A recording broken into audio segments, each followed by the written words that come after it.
Good evening and welcome to the BBC's News at 6. 9 months after they toppled one of the Arab world's most powerful dictators, Egyptian pro-democracy activists are pouring onto the streets in bigger and bigger numbers. They accuse the generals who are running the country of trying to delay a democratic transition. Tonight, in Cairo's Tahrir Square, thousands of protesters heard the head of the ruling military council make a series of concessions to try to bring the crisis to an end. Our Middle East correspondent, John Lyne, has the latest on a revolution reborn. His report does contain some distressing images. They're carrying high the dead. In the square, they celebrated the revolution not so long ago. Today was the biggest demonstration so far in what they're already calling the second revolution. As the protests built up, on the edge of the square, relentless confrontation continued. Egyptians furious with the way the military are running the country. The police firing round after round of tear gas and gunshot. The motorcycles are bringing in more and more casualties by the hour. The crowds are growing in the square, the biggest crowd we've seen yet. And the military rulers of Egypt, they have no new ideas, no answers to this crisis. At the field hospital, I met Ahmed. He's a 37-year-old doctor, originally from the ancient city of Luxor. He's bitterly disappointed to find himself back on medical duty at Tahrir Square, just as he was in the uprising 9 months ago.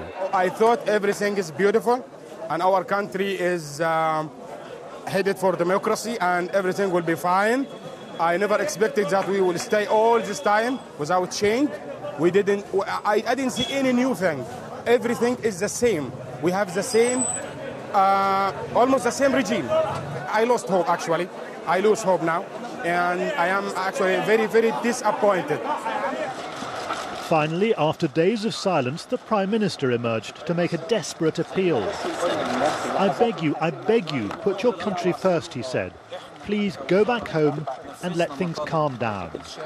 And then the commander himself, Field Marshal Tantawi, head of the military council that now rules Egypt, made a rare television broadcast. He insisted the military do not want to hold on to power.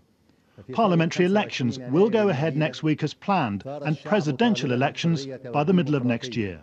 The military, he said, only had the interests of the Egyptian people at heart.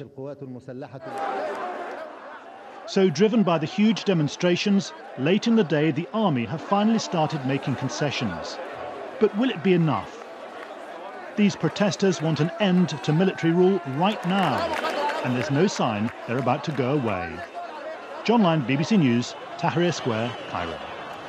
And our Middle East editor, Jeremy Bowen, is in Cairo's Tahrir Square for us as well. Jeremy, we've just heard Field Marshal Tantawi. Has he done enough, do you think? Well, judging by the crowds here, I'd say probably not.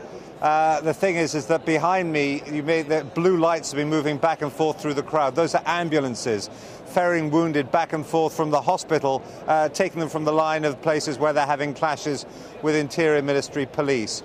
News, even though Tantawi only spoke in the last half hour or so, the fact is that news here does travel very fast, and I think that had it been something that they really wanted to react to positively, they would have. But instead there are tens of thousands of people in this square carrying on really as if nothing different has happened. They say that plenty of people have said here to me today they want to stay here until military rule ends. Now, the thing is, the military does not want to give up power. It's really pulled a lot of the strings behind the scenes since 1952.